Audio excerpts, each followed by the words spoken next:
Hello guys, hello, good morning. Meron po tayong i-reband guys. Bali, yung gagamitin po natin dito na gamot is 3-in-1 rebanding.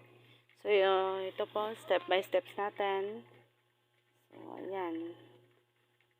Ipapart po natin ang hair ng client for application ng rebanding. 3-in-1 rebanding.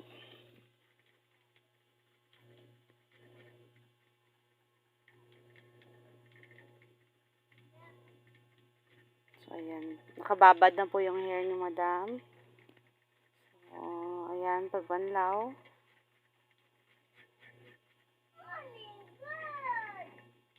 Bali, almost 1 hour and 20 minutes pong babad ng hair niya. So, ayan na po yung buhok niya. Pinaplansya na po. So, ganyan na po yung result ng kanyang hair after ng babad.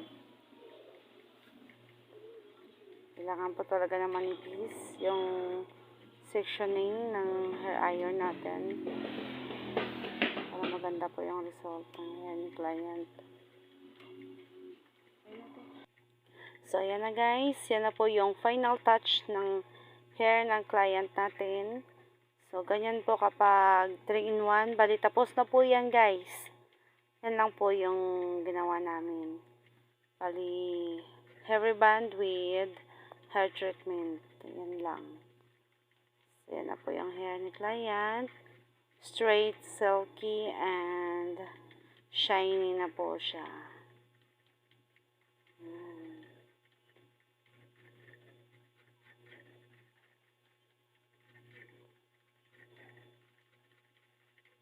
Ayan, ang ganda na ng hair.